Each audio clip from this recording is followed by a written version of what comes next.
Hello friends, welcome back to my channel Arshi's tasty kitchen. எல்லாரும் எப்படி இருக்கீங்க ஃப்ரெண்ட்ஸ்? எல்லாரும் நல்லா சேஃபாகவும் ஹாப்பியாகவும் இருப்பீங்கன்னு நம்புகிறேன். இன்றைக்கி நம்மளோட வீடியோவில் நம்ம பணத்தையும் நேரத்தையும் மிச்சப்படுத்துகிற மாதிரி நிறைய கிச்சன் டிப்ஸ் சொல்லியிருக்கேன். அது கூடவே ஒரு சின்ன ரெசிபியும் இருக்குது. வீடியோவை ஸ்கிப் பண்ணாமல் முழுமையாக பாருங்கள் ஃப்ரெண்ட்ஸ். வீடியோ ஃபுல்லாக பார்த்துட்டு உங்களுக்கு பிடிச்சிருந்தா வீடியோக்குமே ஒரு லைக் கொடுங்க. அப்படியே உங்கள் ஃப்ரெண்ட்ஸ் அண்ட் ஃபேமிலிக்கும் நிறைய ஷேர் பண்ணிக்கோங்க. நம்ம சேனலை இப்போ தான் நீங்கள் ஃபஸ்ட் டைம் பார்க்குறீங்கன்னா ப்ளீஸ் சப்ஸ்கிரைப் பண்ணிக்கோங்க. இப்போ வாங்க வீடியோக்குள்ளே போகலாம்.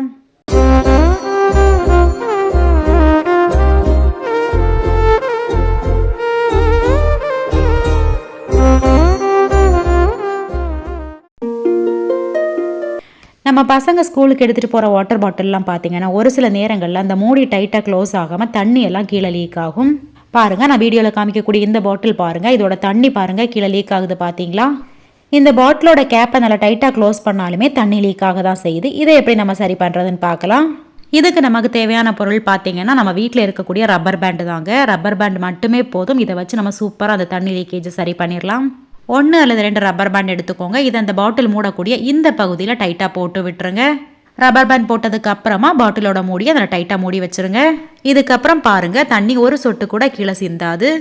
இந்த ரப்பர் பேண்ட் டிப்ஸ் பார்த்தீங்கன்னா வாட்டர் பாட்டிலுக்கு மட்டும் இல்லைங்க. ஒரு சில கிராசரிஸ் எல்லாம் நம்ம வாங்கி ஸ்டோர் பண்ணும்போது நல்லா ஏர் டைட்டாக ஸ்டோர் பண்ணால் தான் ரொம்ப நாள் ஃப்ரெஷ்ஷாக இருக்கும். அந்த மாதிரியான ஐட்டம்ஸ் நீங்கள் ஸ்டோர் பண்ணி வைக்கும்போது அந்த பாட்டிலோட மூடி வந்து லூஸாக இருந்துச்சு நீங்கள் ஃபீல் பண்ணீங்கன்னா இந்த ட்ரிக்கை நீங்கள் ஃபாலோ பண்ணி பாருங்கள்.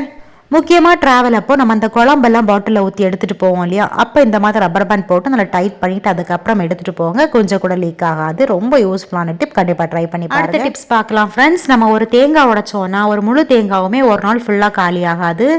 இப்போ ஒரு முறை தேங்காய் நமக்கு காலி ஆச்சுன்னா மீதம் இருக்கக்கூடிய அந்த ஒரு முறை தேங்காவை நம்ம எப்படி ஸ்டோர் பண்ணுறதுன்னு பார்க்கலாம்.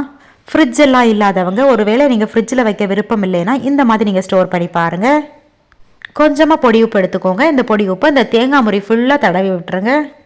இந்த டிப்ஸுக்கு பெஸ்ட்டுன்னு பார்த்தீங்கன்னா பொடி உப்பு தாங்க. இந்த பொடி உப்பை தேங்காய் ஃபுல்லாக நல்லா தடவி விட்டுருங்க. இதுக்கப்புறம் நீங்கள் 2 நாள் வரைக்குமே வெளியே வச்சே ஸ்டோர் பண்ணலாம். தேங்காய் நிறம் மாறவும் செய்யாது, கெட்டு போகவும் செய்யாது, ரொம்ப ஃப்ரெஷ்ஷாகவே இருக்கும். ட்ரை பண்ணி பாருங்கள். இதுவே நீங்கள் ஃப்ரிட்ஜில் ஸ்டோர் பண்ணுறீங்கன்னா அந்த தேங்காய் முறையை டேரெக்டாக ஸ்டோர் பண்ணாமல் ஒரு பாக்ஸுக்குள்ளேயோ இல்லாட்டி ஒரு பிளாஸ்டிக் கவருக்குள்ளேயோ போட்டு நீங்கள் ஸ்டோர் பண்ணுங்கள். இந்த மாதிரி ஸ்டோர் பண்ணுறப்போ தேங்காவுமே ரொம்ப ஃப்ரெஷ்ஷாக இருக்கும். தேங்காய் முறையில் இருக்கக்கூடிய அந்த நார் தூசி எல்லாம் ஃப்ரிட்ஜில் விழாமல் ஃப்ரிட்ஜுமே ரொம்ப நீட்டாக இருக்கும். ட்ரை பண்ணி பாருங்கள். நம்ம கிச்சனில் ரொம்பவே யூஸ்ஃபுல்லான ஒன்று தான் அந்த சிலிக்கான் ப்ரஷ். ஆயில் பட்டர்லாம் ஸ்ப்ரெட் பண்ணுறதுக்காக நம்ம இதை யூஸ் பண்ணுவோம். இதை யூஸ் பண்ணதுக்கு அப்புறமா என்னதான் நம்ம லிக்யூட் போட்டு வாஷ் பண்ணாலுமே இந்த ப்ரஷோட இடுக்குகளில் இருக்கக்கூடிய அழுக்கு எண்ணெய் பிசுக்கெல்லாம் போகவே போகாது. இந்த சிலிக்கான் ப்ரஷை ஈஸியாக எப்படி க்ளீன் பண்ணுறதுன்னு பார்க்கலாம். வேஸ்ட்டாக இருக்கக்கூடிய பவுல் ஏதாவது இருந்துச்சுன்னா எடுத்துக்கோங்க. இந்த பவுலில் இப்போ வெதுன்னு இருக்கக்கூடிய சுடு தண்ணி ஊற்றிக்கோங்க. இனி இந்த தண்ணியில் ஒரு ட்ராப் போல் நான் விம் லிக்யூட் ஊற்றிக்கிறேன். இதை இனி இந்த ப்ரஷ் வச்சே லைட்டாக ஒன்று மிக்ஸ் பண்ணி விட்டுட்டு இந்த ப்ரஷ்ஷை அதில் அப்படியே போட்டு வச்சுருங்க. ஒரு 10 நிமிஷம் போல் அதுக்குள்ளே அப்படியே ஊறட்டும். இது ஒரு ஈஸியான மெத்தடுங்க. இந்த மெத்தடில் பார்த்தீங்கன்னா ஒரு 10 நிமிஷத்துக்கு அப்புறமா நீங்கள் எடுத்து பார்க்கும்போது அந்த ப்ரஷ்ஷோட இடுக்குகள் இருக்கக்கூடிய அழுக்குகள் ஆயில் எல்லாம் சூப்பராக போயிடுங்க. ப்ரஷ்ஷில் இருந்த அழுக்கு ஆயிலெலாம் அந்த தண்ணியோடய வந்துடுச்சு பார்த்தீங்களா? இனி இந்த ப்ரஷ்ஷை நார்மல் தண்ணியில் ஒரு டைம் கழுவிட்டு நீங்கள் நல்லா தொடச்சி வச்சுருங்க. இந்த சிலிக்கான் ப்ரஷ்ஷோட கேப் எல்லாம் ஒரு 2 நாள் யூஸ் பண்ணாலே போதும். அந்த கேப்பு ஃபுல்லாக அழுக்காயிடும். அழுக்கு எண்ணெய் பிசுக்காகவே இருக்கும். இந்த மெத்தடில் நீங்கள் வாரத்துக்கு ஒரு முறை அந்த சிலிக்கான் ப்ரஷ்ஷை நீங்கள் க்ளீன் பண்ணி யூஸ் பண்ணிங்கன்னா பார்க்குறதுக்கு எப்பவும் புதுசு போலே இருக்கும். அது மட்டும் இல்லாமல் ரொம்ப நீட்டாகவும் இருக்கும். இந்த சிலிக்கான் ப்ரஷ் நான் வாங்கி ஒரு 2 இயர்ஸ் போலே இருக்கும். இப்போவும் பார்த்தீங்கன்னா இது பார்க்குறதுக்கு புதுசு போலே இருக்கும். இந்த மெத்தடில் தான் நான் இதை க்ளீன் பண்ணுவேன். ரொம்பவே யூஸ்ஃபுல்லான ஒரு டிப், கண்டிப்பாக ட்ரை பண்ணி பாருங்கள். இப்போ ஸ்ட்ராபெரி சீசன். ஸ்ட்ராபெரி குழந்தைங்களுக்கு ரொம்ப பிடிக்கும். அதோட கலருக்கே பார்த்தீங்கன்னா சாப்பிடாத குழந்தைங்களே இருக்க மாட்டாங்க. ஸ்ட்ராபெரிஸில் அதிகப்படியான ஆன்டி ஆக்சிடென்ட்ஸ் இருக்கிறதுனால நம்ம ஹெல்த்துக்கு ரொம்ப நல்லது. முக்கியமாக ஸ்கின்னுக்கு, ஹார்ட்டுக்கெல்லாம் ரொம்ப நல்லது. இந்த சீசனில் ஸ்ட்ராபெரி ஒரு பேக்கெட் பார்த்தீங்கன்னா 40 ரூபாய் தாங்க. முடிஞ்ச வரைக்கும் சீசனல் ஃப்ரூட்டையே அந்தந்த சீசனுக்கு வாங்கி சாப்பிடுங்க. அதுதான் ரொம்ப நல்லது.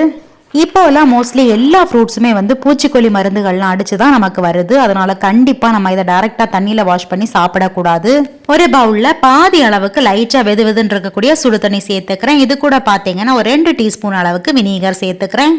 இந்த தண்ணியில் இப்போ இந்த ஸ்ட்ராபெரி எல்லாம் நம்ம சேர்த்து ஒரு 10 நிமிஷம் போல் அப்படியே இருக்கட்டும். அதுக்கப்புறம் நீங்கள் இதிலிருந்து எடுத்து வேற ஒரு தண்ணியில் மறுபடியும் கழுவி அதுக்கப்புறம் சாப்பிடுங்க. அதுதான் ஹெல்த்துக்கும் ரொம்ப நல்லது.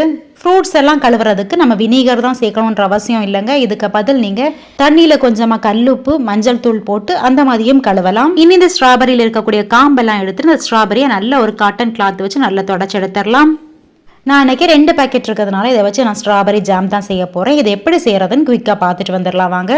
ஸ்ட்ராபெரி ஜாம் பண்ணுறதுக்கு இப்போ இந்த ஸ்ட்ராபெரி எல்லாம் பார்த்தீங்கன்னா சின்ன சின்ன துண்டுகளாக அந்த மாதிரி கட் பண்ணி எடுத்துக்கிறேன். இதுக்கு பதில் நீங்கள் மிக்சியில் சேர்த்து அரைச்சிட்டும் செய்யலாம், அது உங்களோட விருப்பம் தான். இப்போ ஒரு அடிகனமான ஒரு பாத்திரத்தை அடுப்பில் வச்சுக்கிறேன். இதில் பார்த்தீங்கன்னா நம்ம கட் பண்ணி வச்சிருக்க ஸ்ட்ராபெரி எல்லாம் சேர்த்துடலாம். இப்போ ஃப்ளேம் ஆன் பண்ணி லைட்டாக ஒன்று மிக்ஸ் பண்ணி விட்டுட்டு இதில் பார்த்தீங்கன்னா இனிப்பு சுவைக்காக நான் 1 கப் அளவுக்கு நாட்டு சக்கரை சேர்த்துக்கிறேன். இதுக்கு பதில் நீங்கள் சுகர் கூட சேர்க்கலாம், நான் கொஞ்சம் ஹெல்த்தியாக இருக்கட்டும்னு சொல்லிட்டு நாட்டு சக்கரை சேர்த்துருக்கேன். இனி ஃப்ளேமை ஹை பண்ணியே வச்சிடலாம். நாட்டு சக்கரை கம்ப்ளீட்டாக உருகி ஸ்ட்ராபெரியுமே ஓரளவு வெந்து வரட்டும். நம்ம யூஸ் பண்ணக்கூடிய கடாய் கொஞ்சம் வெயிட்டாக இருக்கிறதுனால நம்ம பக்கத்தில் இருந்து மிக்ஸ் பண்ணணுன்ற அவசியம் இல்லை, அப்பப்போ ஒன்று மிக்ஸ் பண்ணி விட்டாலே போதும். ஒரு 10 நிமிஷத்துக்கு அப்புறம் பார்த்தீங்கன்னா ஸ்ட்ராபெரி எல்லாம் நல்ல வெந்து மசிஞ்சு இந்த மாதிரி லைட்டாக பபிள்ஸாக வரும். இந்த ஸ்டேஜில் நம்ம இதில் பார்த்தீங்கன்னா ஒரு அரை லெமனோட ஜூஸ் சேர்த்துக்கிறேன். இனி ஃப்ளேமை கம்மி பண்ணிடலாம். இனி லோ ஃப்ளேமில் தான் வைக்கணுங்க. ஃப்ளேமை ஹை பண்ணி வச்சுட்டிங்கன்னா அதுக்கப்புறம் நல்ல நுரைச்சி வர்றது மட்டும் இல்லாமல் கையில எல்லாம் தெறிக்கும். இனி பார்த்தீங்கன்னா ஒரு 10 நிமிஷம் போல் ஆகும் இந்த ஜாம் கன்சிஸ்டன்சி வரதுக்கு. அது வரைக்கும் தவியால் இந்த மாதிரி கலந்து விட்டுட்டே இருக்கலாம். 1-2 ஸ்ட்ராபெரி பீஸ் அங்கங்கே முழுசாக கிடக்கிறதெல்லாம் பார்த்தீங்கன்னா இந்த தவியால் நல்ல ஒன்று மசிச்சு விட்டுடலாம். ஒரு 10 நிமிஷம் போல் இந்த மாதிரி கலந்து விட்டதுக்கு அப்புறமா பாருங்கள் ஸ்ட்ராபெரி ஜாம் நல்ல திக்காயிடுச்சு. இனி ஒரு 2 நிமிஷம் போல் நம்ம கலந்து விட்டுட்டு ஃப்ளேம் ஆஃப் பண்ணிடலாம். ஜாம் இப்போ கரெக்டான கன்சிஸ்டன்சியில் இருக்கான்றதை நம்ம செக் பண்ணிடலாம். இந்த மாதிரி கொஞ்சமாக எடுத்து ஒரு பிளேட்டில் ஊற்றிடலாம். இனி இந்த பிளேட்டை நம்ம மூவ் பண்ணும்போதும் பார்த்தீங்கன்னா அந்த ஜாம் வாட்டரியாக இல்லாமல் கொஞ்சம் திக்காக இருக்கணும். பாருங்கள் இந்த மாதிரி இது கரெக்டான ஸ்டேஜ். இந்த ஜாம் இன்னுமே சூடாகும் போது இன்னும் கொஞ்சம் திக்காக தான் செய்யும். எந்தவித ப்ரிசர்வேட்டிவும் இல்லாமல் நம்ம வீட்டிலே இந்த மாதிரி ஜாம் செஞ்சு வச்சுக்கிட்டோம்னா குழந்தைங்களுக்கு ஸ்நாக்ஸாகவும் சரி பிரேக்ஃபாஸ்ட்டாகவும் சரி சப்பாத்தி பிரெட்டு கூட எல்லாம் வச்சு சூப்பராக கொடுத்துடலாம். குழந்தைங்களும் என்ஜாய் பண்ணி சாப்பிடுவாங்க. இப்போ இந்த ஜாம் பார்த்தீங்கன்னா கம்ப்ளீட்டாக சூடு ஆறிடுச்சு. இதை இப்போ ஒரு கிளாஸ் ஜாரில் போட்டு நம்ம ஸ்டோர் பண்ணி வச்சிடலாம். சீசன் அப்போ வாங்கி இந்த மாதிரி செஞ்சு ஸ்டோர் பண்ணி வச்சுக்கோங்க. இந்த ஜாம் பார்த்தீங்கன்னா ஒரு 3லேருந்து 4 மாதம் வரைக்குமே ஃப்ரிட்ஜில் ஸ்டோர் பண்ணி நம்ம யூஸ் பண்ணலாம், கெட்டு போகாது. நெக்ஸ்ட் டிப் பார்த்தீங்கன்னா ரொம்பவே இன்ட்ரெஸ்டிங்கான ஒரு டிப் தான். ஒரு சில சமயங்களில் நம்ம தேங்காய் சட்னி அரைக்கும் போது கவனம் இல்லாமல் உப்பு அதிகமாக சேர்த்துருவோம். நல்லா கெட்டியாக சட்னி செய்யும் போது உப்பு அதிகமாகிட்டுன்னு சொல்லிட்டு நம்ம இதில் தண்ணி சேர்த்தோனாலுமே சட்னி டேஸ்ட்டே போயிடும். நான் சொல்கிற இந்த டிப்ஸை ட்ரை பண்ணி பாருங்கள். சட்னியோட உப்புமே கரெக்ட் ஆகிடும், சட்னி டேஸ்ட்டும் சூப்பராக இருக்கும். நான் இந்த சட்னியோட சேர்க்க போகிறது என்னன்னு பார்த்தீங்கன்னா நல்ல கெட்டியான தயிர் தான். இப்போ இந்த சட்னியோட 1.5 டேபிள் ஸ்பூன் அளவுக்கு தயிர் சேர்க்க போகிறேன். எந்த அளவுக்கு உப்பு அதிகமாக இருக்கோ அதுக்கேற்ற மாதிரி தயிர் கூட்டியோ குறைச்சோ சேர்த்துக்கோங்க. தயிர் சேர்த்ததுக்கு அப்புறமா சட்னியோட சேர்த்து ஒன்றா நல்லா மிக்ஸ் பண்ணி விட்டுடலாம். இனி நீங்கள் சாப்பிட்டு பார்த்தீங்கன்னா சட்னியில் உப்பு கரெக்டாக இருக்கும். தயிர் சேர்க்கறதுனால சட்னி புளிப்பாயிடுமான்னு கேட்டிங்கன்னா கண்டிப்பாக கிடையாது. சட்னியோட டேஸ்ட்டு இன்னுமே நல்லா தாங்க இருக்கும். ரொம்பவே யூஸ்ஃபுல்லான ஒரு டிப்ஸ் தான் இது. நீங்கள் எல்லாருமே கண்டிப்பாக ட்ரை பண்ணி பாருங்கள். நம்ம ட்ரெஸ்ல எல்லாம் எண்ணெய் கரை பட்டிருந்துன்னா கஷ்டமே இல்லாமல் ஈஸியாக எப்படி ரிமூவ் பண்ணி எடுக்கிறதுன்னு பார்க்கலாம். இந்த டவல் பாருங்க, ஒயிட் கலர் டவல். இந்த டவலில் கொஞ்சம் எண்ணெய் பட்டிருக்கு பார்த்தீங்களா? இந்த எண்ணெய் கரையை நம்ம கஷ்டமே இல்லாமல் ஈஸியாக எப்படி போக்குறதுன்னு பார்ப்போம். இந்த எண்ணெய் கரையை பார்த்தீங்கன்னா நம்ம 2 விதமாக ஈஸியாக ரிமூவ் பண்ணிடலாம். ஒன்று பார்த்தீங்கன்னா நம்ம முகத்துக்கு போடுற டால்கம் பவுடர் தாங்க, இதை யூஸ் பண்ணி ரிமூவ் பண்ணலாம். இல்லாட்டி நம்ம கார்ன்ஃப்ளவர் மாவு இருக்கு இல்லையா, அதை நம்ம யூஸ் பண்ணி கூட ரிமூவ் பண்ணிக்கலாம். இந்த மாதிரி எண்ணெய் பட்டிருக்க இந்த இடத்துல ஃபுல்லாக கொஞ்சம் பவுடர் அப்ளை பண்ணிக்கோங்க.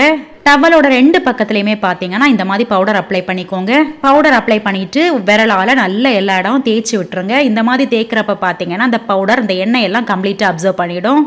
பவுடர் பட்ட இடம் எல்லாம் பார்த்தீங்கன்னா அந்த எண்ணெய் உறிஞ்சி ஒரு மாதிரி கெட்டியாக இருக்கும். அந்த இடம் எல்லாம் அந்த மாதிரி விரலால் லைட்டாக சுரண்டி விடுங்க. இல்லாட்டி ஒரு ப்ரஷ் வச்சு நல்லா தேய்ச்சி விடுங்க.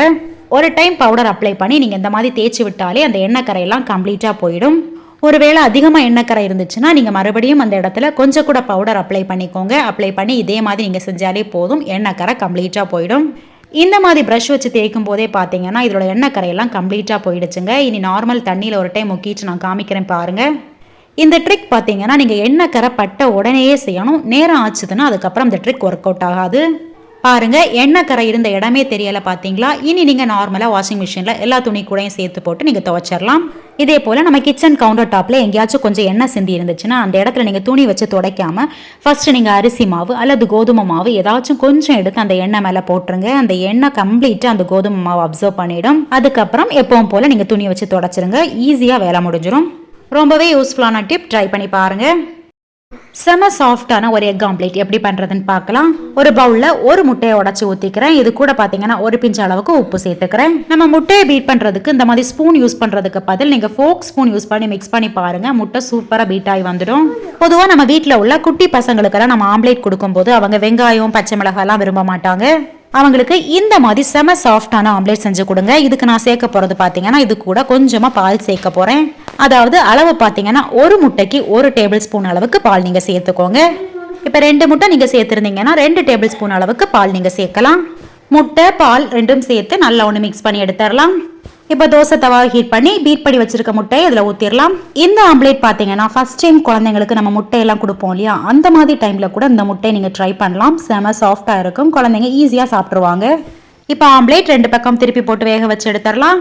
நீங்கள் வேணால் இது கூட வெங்காயம், பச்சை மிளகாய், கேரட்லாம் சேர்த்து கூட செய்யலாம். பொதுவாக ஆம்லேட்லாம் செஞ்சு கொஞ்சம் சூடாறினதுமே பார்த்தீங்கன்னா இதோட ஓரங்கள்லாம் பார்த்தீங்கன்னா ஒரு மாதிரி காஞ்சி போன மாதிரி இருக்கும். ஆனால் இந்த ஆம்லேட் பார்த்தீங்கன்னா எவ்வளோ நேரம் ஆனாலுமே செம சாஃப்டாக இருக்கும். முட்டை பிடிக்காத குழந்தைங்களுக்கு கூட இந்த மாதிரி ட்ரை பண்ணி பாருங்க. வாயில போட்டதுமே கரைஞ்சு போற அளவுக்கு சாஃப்டா இருக்கும்.